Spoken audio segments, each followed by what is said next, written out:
Hi, ಎಲ್ಲರಿಗೂ ನಮಸ್ಕಾರ. PKMT ಫ್ಯಾಮಿಲಿಗೆ ಸ್ವಾಗತ. ನಾನಿವತ್ತು ನಿಮಗೆ ಕ್ಯಾಪ್ಸಿಕಮ್ ರೈಸ್ ಬಾತ್ ಮಾಡೋದು ಹೇಗೆ ಅಂತ ತೋರಿಸ್ತಾ ಇದ್ದೀನಿ.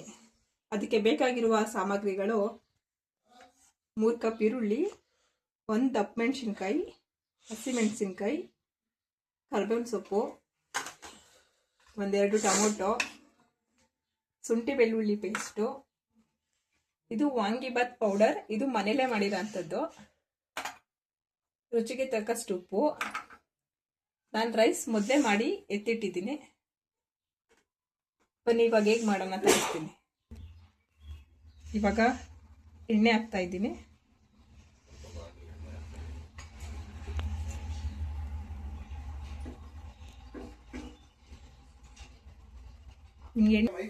ಇವಾಗ ಎಣ್ಣೆ ಕಾದಿದೆ.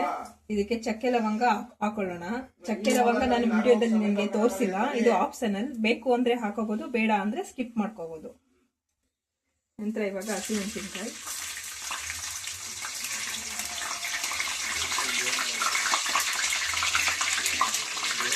ಕ್ಯಾಪ್ಸಿಕಮ್,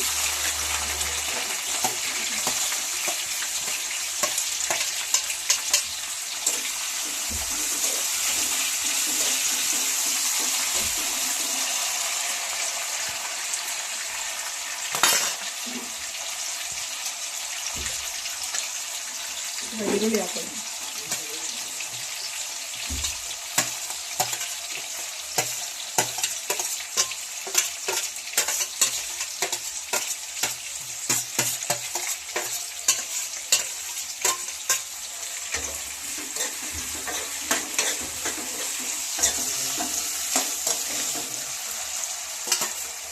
ಕರಿಬೇವಿನ ಸೊಪ್ಪು ಹಾಕೋಣ.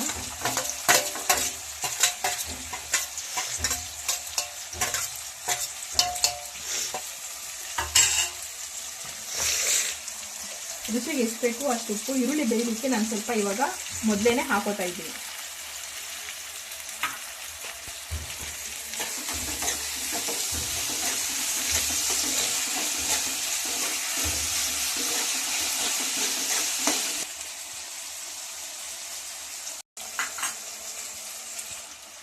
ಇದಕ್ಕೆ ಮೇನ್ ಆಗಿ ಹಾಕೊಳ್ಳುವಂಥದ್ದು ಶುಂಠಿ ಬೆಳ್ಳುಳ್ಳಿ ಪೇಸ್ಟ್. ಇದನ್ನ ಯಾರು ಸ್ಕಿಪ್ ಮಾಡದೆ ಹಾಕೊಳ್ಳಿ. ಇವಾಗ ಶುಂಠಿ ಬೆಳ್ಳುಳ್ಳಿದು ಹಸಿ ಸ್ಮೆಲ್ಲೆಲ್ಲ ಹೋಗಿದೆ. ಇವಾಗ ನಾವು ಟೊಮೊಟೊ ಹಾಕೊಳ್ಳೋಣ.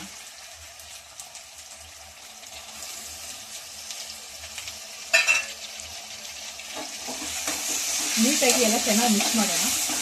ಇವಾಗ 5 ನಿಮಿಷ ಬಿಟ್ಟಿದೆ. ಇವಾಗ ಟೊಮೊಟೊ ಈರುಳ್ಳಿ ಎಲ್ಲ ಚೆನ್ನಾಗಿ ಬೆಂದಿದೆ. ಇದಕ್ಕೆ ನಾವು ನಮ್ಮ ಖಾರ ಎಷ್ಟು ಬೇಕು ಅಷ್ಟು ನೋಡಿಕೊಂಡು ವಾಂಗಿಬಾತ್ ಪೌಡ್ರನ್ನ ಹಾಕೊಳ್ಳೋಣ. ಇದು ವಾಂಗಿಬಾತ್ ಪೌಡ್ರು ಮನೆಯಲ್ಲೇ ಮಾಡಿರೋ ಅಂಥದ್ದು. ಇದನ್ನು ನಾನು 3 ಸ್ಪೂನ್ ಹಾಕೋತಾ ಇದ್ದೀನಿ. ರುಚಿಗೆ ಇನ್ನೊಂದು ಸ್ವಲ್ಪ ಉಪ್ಪನ್ನ ಹಾಕೊಂಡು ಚೆನ್ನಾಗಿ ಮಿಕ್ಸ್ ಮಾಡ್ಕೊಳ್ಳೋಣ.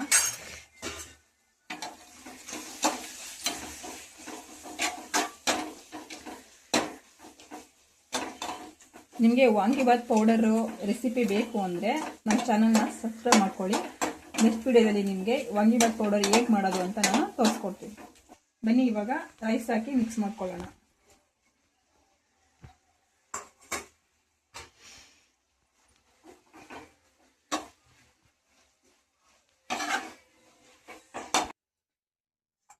ನೋಡಿ, ಇವಾಗ ಕ್ಯಾಪ್ಸಿಕಮ್ ರೈಸ್ ಬಾತ್ ರೆಡಿಯಾಗಿದೆ. ಇದನ್ನ ಹೇಳ್ಬೇಕಂದ್ರೆ ಲಂಚ್ ಬಾಕ್ಸ್ಗೆ ಒಳ್ಳೆ ರೆಸಿಪಿ ಅಂತ ಹೇಳ್ಬೋದು. ನಿಮ್ಮ ಮನೇಲಿ ಮಕ್ಕಳು ಸ್ಕೂಲ್ಗೆ ಹೋಗೋ ಮಕ್ಕಳಿದ್ರೆ ಲಂಚ್ ಬಾಕ್ಸ್ಗೆ ಮಾಡ್ಕೊಡಿ. ಇದು ಒಂದು ಒಳ್ಳೆ ರೆಸಿಪಿ ಅಂತ ಹೇಳಕ್ಕೆ ಇಷ್ಟಪಡ್ತೀನಿ. Thank you. ಬಾಯ್.